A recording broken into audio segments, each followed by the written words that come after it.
Halo semuanya, pada kali ini saya akan bahas mengenai biofarmasetika sediaan bukal dan sublingual. Adapun pokok-pokok bahasan yang akan saya bahas di sini, kita mulai dengan anatomi dan fisiologi mukosa mulut. Untuk struktur epitel mukosa mulut sendiri, jadi mukosa mulut itu tersusun dari epitel berlapis gepeng atau stratified squamous epithelium dengan 4 lapisan utama yang perlu kita kenali. Nah, yang paling atas itu ada stratum superficial, itu sel yang telah berdiferensiasi terminal. Dia berfungsi sebagai barrier mekanis utama. Kemudian di bawahnya itu terdapat stratum spinosum, di mana sel-sel poligonal terhubung melalui desmosom dan mengandung lipid bilayer antar sel yang mempengaruhi permeabilitas. Kemudian lapisan di bawahnya lagi yaitu stratum basal, yaitu sel aktif berproliferasi menempel pada membran basal. Kemudian yang paling bawah yaitu lamina propria, yaitu jaringan ikat sumber utama vaskularisasi mukosa.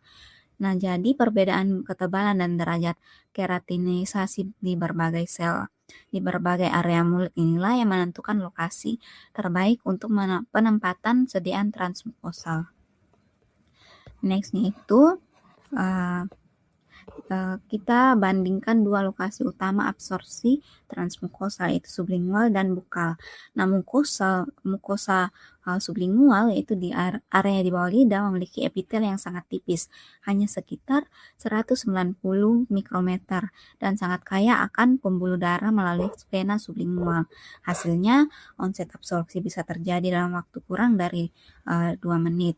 Inilah mengapa nitrogliserin itu diberikan secara sublingual pada serangan angina akut. Kemudian sebaliknya, mukosa bukal di area pipi bagian dalam memiliki epitel lebih tebal sekitar 580 mikrometer. Onsetnya itu lebih lama, yaitu 5 sampai 15 menit. Namun sediaannya itu lebih stabil karena tidak mudah tersapu oleh saliva. Hal itu merupakan ideal untuk sistem pelepasan terkontrol atau sustained release.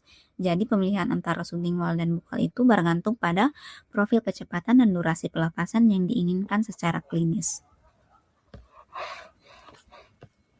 Saliva ini memiliki peran yang sering diabaikan namun sangat kritis dalam absorpsi transmukosal.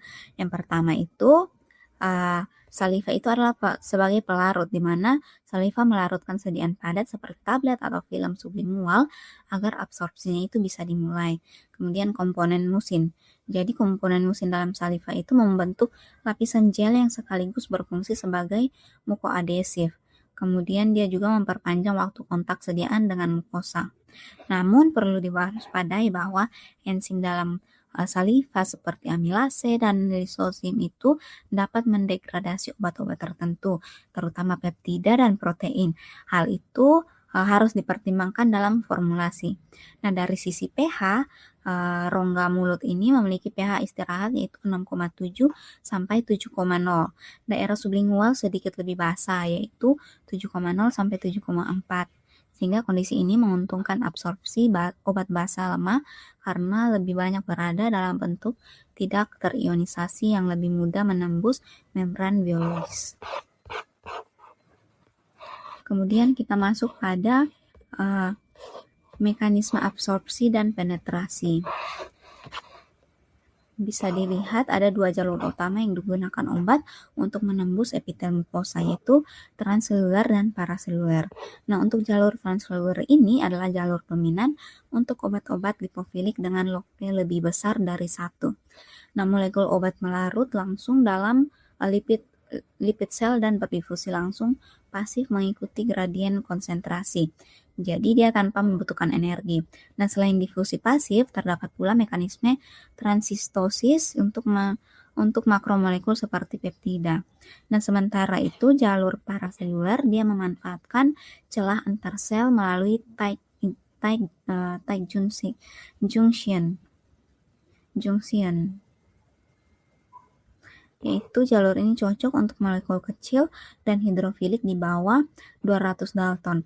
Namun area paraseluler ini hanya sekitar 0,1% dari total permukaan epitel, sehingga kapasitas absorpsinya itu terbatas. Nah, untuk meningkatkan absorpsi paraseluler, formulasi modern itu menggunakan enhancer penetration seperti EDTA, asam lemak rantai menengah, atau surfaktan yang dapat membuka tight junction secara reversible.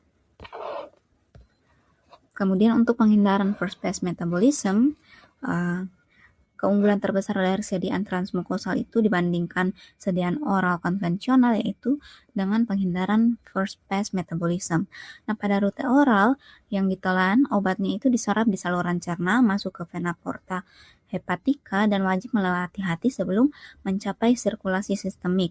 Nah, disinilah enzim sitokrom P450 terutama CYP3A4 itu dia memetabolisme sebagian besar dosis.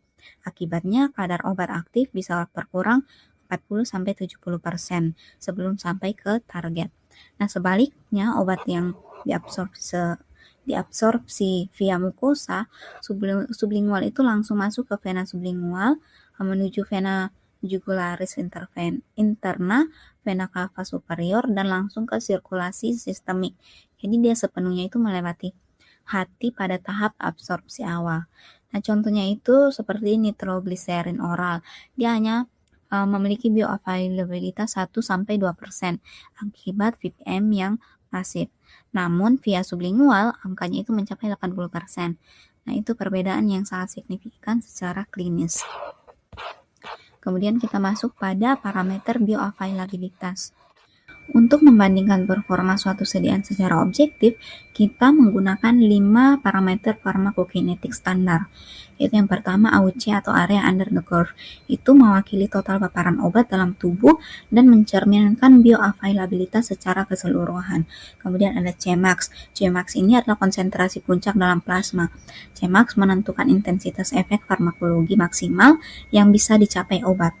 Kemudian ada Tmax. Tmax ini adalah waktu yang dibutuhkan untuk mencapai Cmax. Semakin pendek Tmax, maka semakin cepat onset efek obat yang dicapai.